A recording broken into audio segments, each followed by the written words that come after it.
Chapter 3, what you got, Bree? We talked about how text used to be just a word in the dictionary and now it's a verb. And how kids now, outside of school, are using their technology all the time, like growing up with iPads and stuff. And now schools are starting to incorporate that into their day, like second graders coming in and having free time and running towards the iPod touches and the iPads to do educational games. And we're talking about how Wes had mentioned you had like an idea about do you want to expand on that? Yeah, like Rich, you have the idea for the interactive online world to be a place where, all children right now, like that are I think elementary school age and younger, are already like living part of their lives within technology, and so to like provide them with a more interactive and like a world that's actually designed to help them learn, and to be mixing like characters within a game along with other kids that are online would like, it kind of will infiltrate the way that they're thinking, because I think majority of parents are giving their kids an iPad because it grabs their attention and it's easy, and it's like technology, it just seems like that's the thing you should do. If my kid wants to play with this technology, he's having so much fun, why would I take that away from him? But like when there's so many platforms that aren't designed for a small learning mind, to be able to like have that idea and to put that into practice would be so helpful, because it's something that we can't change. It's like, let's go to where the puck is already or is going to be, because we can see like kids are already like, toddlers are like gonna cry if they don't see a screen in front of them. So if part of that screen can be like rich learning, like that would be awesome. The trick will be to get the parents not to just use it as a babysitter, but to create it as an interactive, engaging thing where the parent could be an avatar and go play with them too on the math playground or whatever. What you got, Megan? I just thought, like, reading about music and seeing how it's like a really sneaky way to teach kids, because everyone loves music. I feel like there's not one person that can't relate with music or just enjoys a beat or something, but it's just really sneaky because you can find patterns, and there's just math and music all around. So that's crazy. The first thing that you're consciously aware of as a sentient human being is a drum. Bum, bum, bum, bum, bum, bum. I think we're wired for music, or at least rhythm. What you got, Nick? Same thing, patterns, just so many patterns, like even with the opera one we have, so it's overlapping patterns, precision patterns, emotional patterns, repeated patterns, and then at the end of it you get attention-grabbing patterns. So it's great. I know music for me, like the repetition, the everything, the overlapping, you feel emotion too, which opens up and stops the gatekeepers from blocking everything out.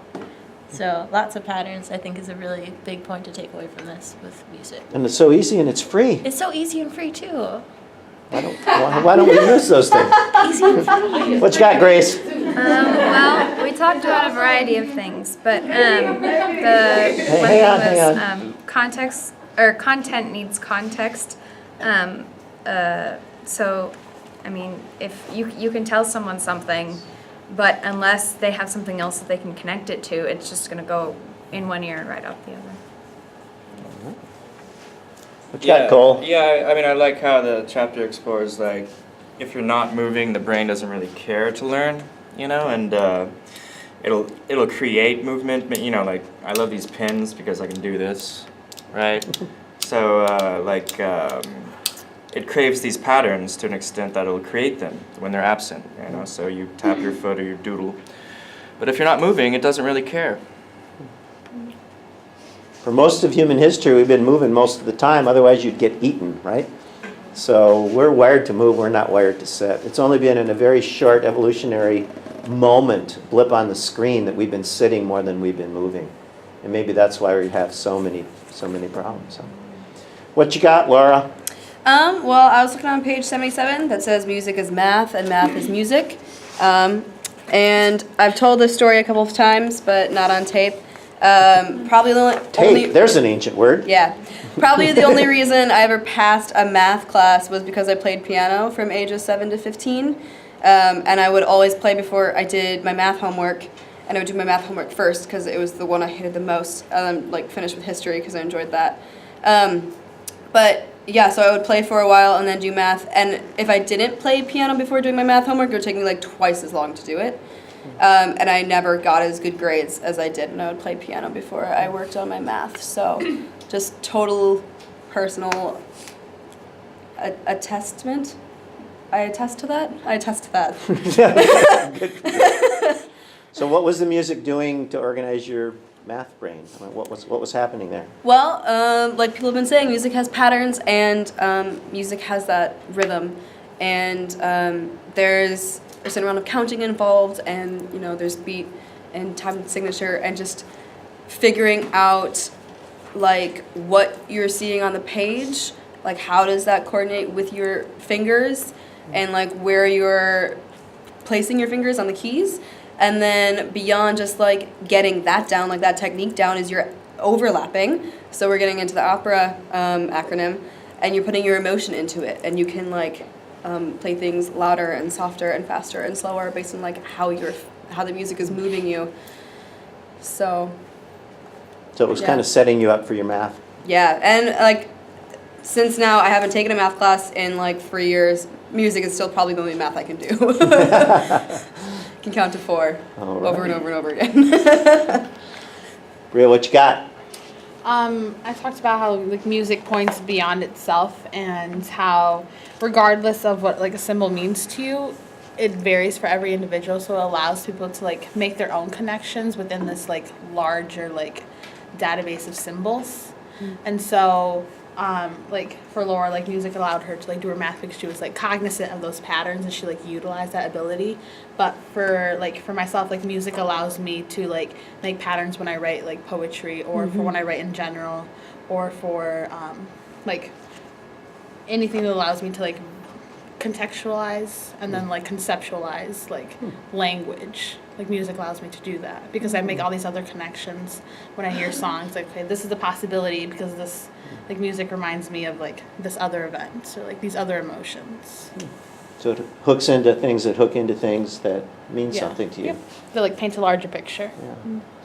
And why is it that a song can make you weep? Why is it a song can make you smile? What's going on there? I mean, you did some Screamo. Why does that attract attention, retention, meaning, I mean, what's going on there? With harsh vocals and Screamo, as you said, I guess it's just a style I kind of picked up, and the reason why I like that kind of music so much was because you are literally yelling.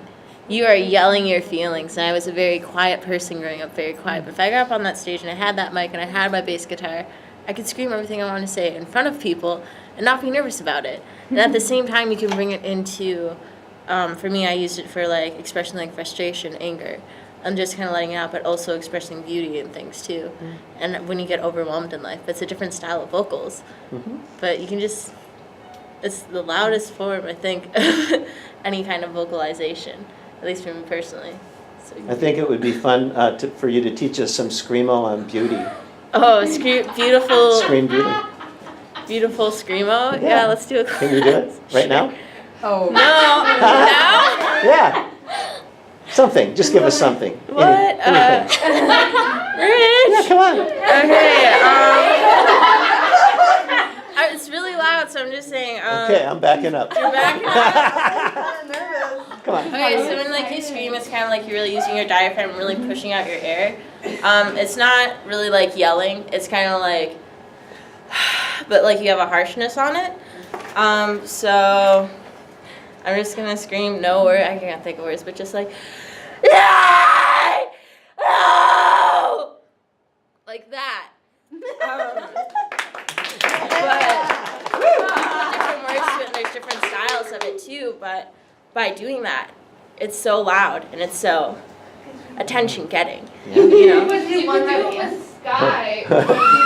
Sky. Covered Flyleaf back in her day. I think it would be theatric and beautiful and adjacent possible to put different, I mean, everything from the scream to the whisper and fill a theme full of all emotion. For and children. Emotion. Yeah. The parents are going to be real mad at us, but hey. Have you seen those videos? There's a little girl that was on America's Got Talent, and she like walks up in her cute little dress, and her brother has her guitar, and she starts screaming, and they were like, "Wow!" But she was like really good, and like her face was like just. She wasn't even like there was no like intensity or like anger in her face. She was just like, ah! And I was like, yes, Thank you for go. your attention. Okay, what you got? What you got? Attention. What you got on chapter 3? I was going along with what Bria was saying, talking about how the context really matters for content.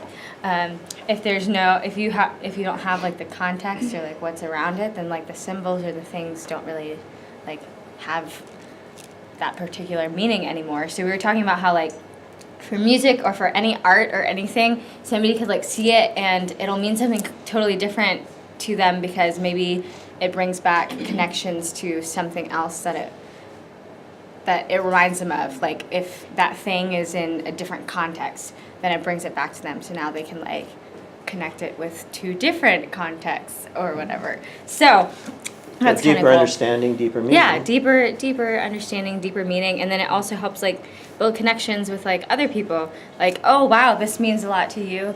This means a lot to me too. If it means a lot to you. Cool. It means a lot to you. If it means a lot to you.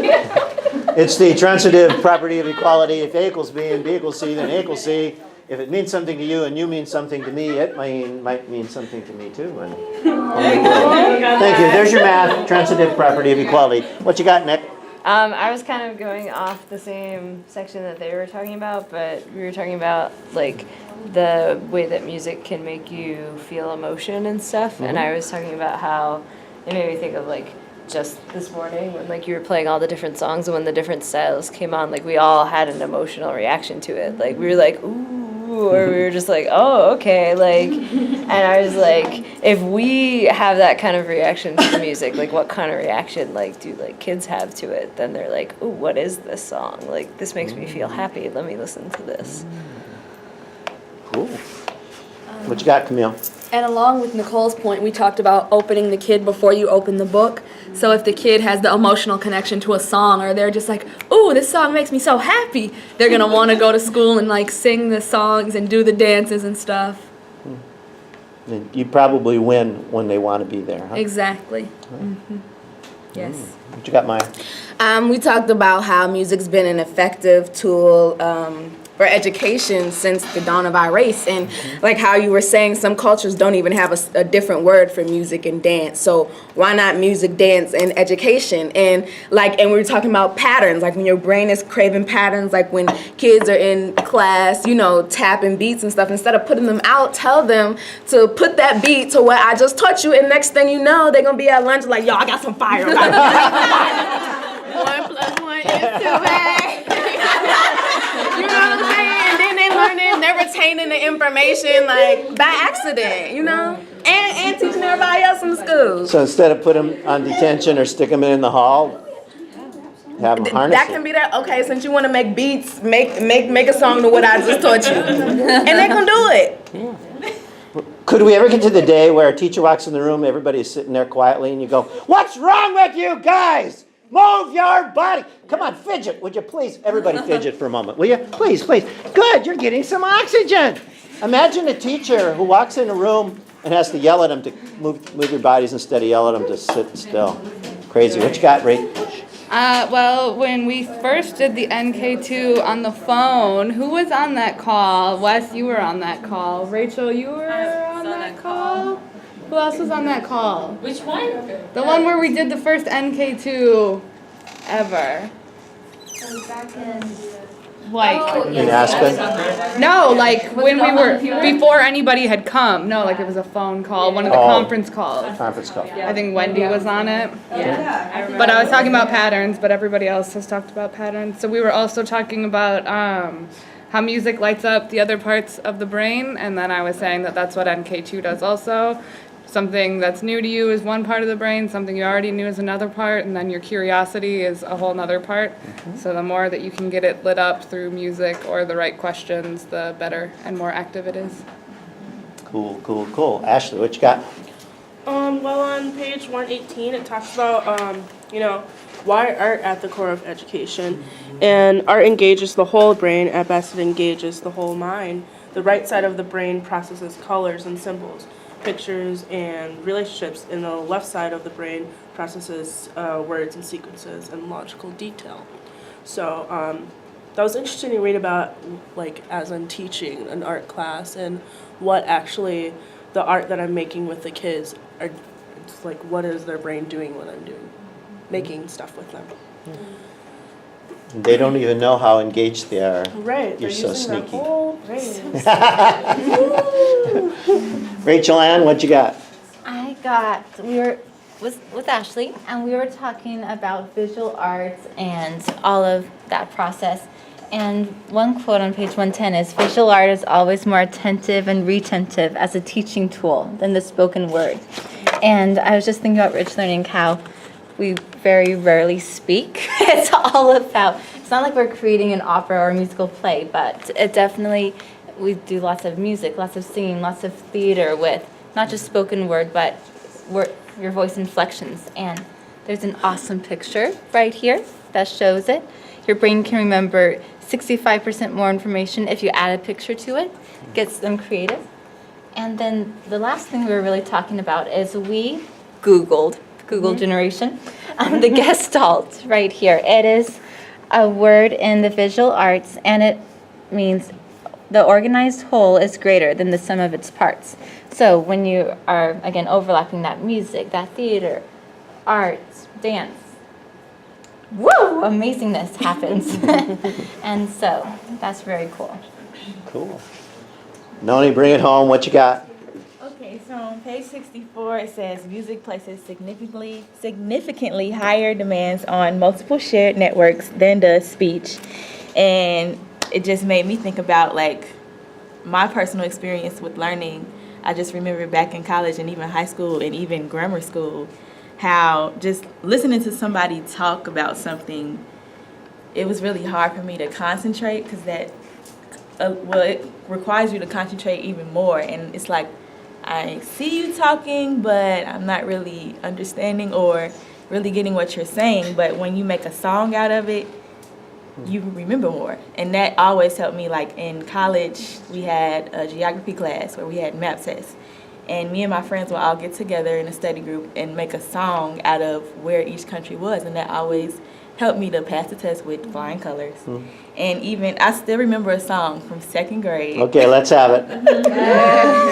About my continent. So it was North America, South America, Africa, Europe, and Asia. And don't forget Antarctica. And don't forget Australia. My country is America. My state is Illinois.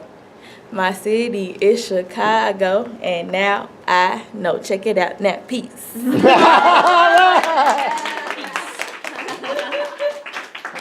you hold this a second? Yes, I can.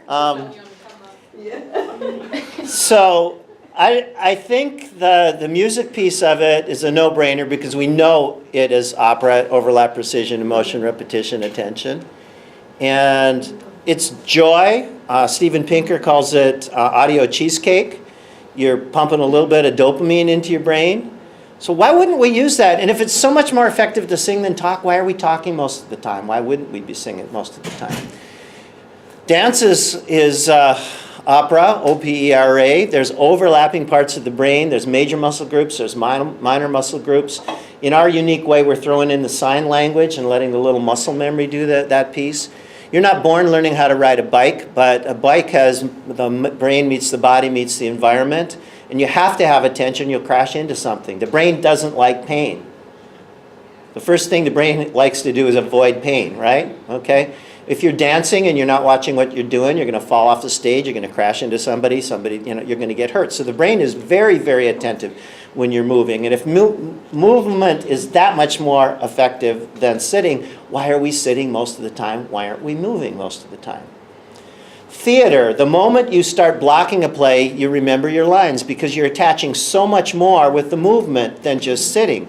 And theater, good theater has music, it has motion, it has emotion, it has dance, the best of it. Why wouldn't we use that instead of just sitting and listening? I had a professor of chemistry in college, and I had this class at 2 o'clock in the afternoon, and I never ate breakfast, so by lunch I was always carbing up, and by 2 o'clock in the room, and the room had big windows with the sun shining through. I usually stayed up late, didn't eat any breakfast, now I'm full of carbs, and by 2 o'clock in the afternoon, and this guy had the driest voice in the world. He droned on and on and on. He would be up at the board saying things like, lactic acid bacteria under anaerobic conditions converts lactic acid to pyruvic acid. You all got that down now, don't you? But take it in your nose. Okay, so lactic acid bacteria under anaerobic conditions converts lactic acid to pyruvic acid, and that's how we get sauerkraut. And the whole room would go, what? What? So the guy didn't have anything going for him, but every once in a while he'd throw a joke in there. And so there was a little bit of drama, a little bit of humor. Laughter is great for the brain. Great theater has everything from the tears to the laughter, right? Yeah. If theater is that much more powerful, Shakespeare, Hamlet, Act 2, the play is the thing whereby I'll catch the conscience of the king. The great Irish playwright George Bernard Shaw, if you're going to tell the truth, you better make them laugh or they'll kill you. Right? If theater has that much power, what are we doing sitting? And then the visual arts, and we just saw all those parts, especially if you're creating it, not just looking at it. Music is more powerful if you're creating and performing it than just listening to it. Dance is much more powerful if you're creating it, aside from the oxygen, glucose, BDNF, brain fertilizer, and getting rid of the cortisol. If you're creating it, not just doing it. And I think the cumulative effect, the exponential effect, it is not 1 + 1 + 1 + 1 = 4. It might equal 1,000, and that's why this works. So we're going to create that.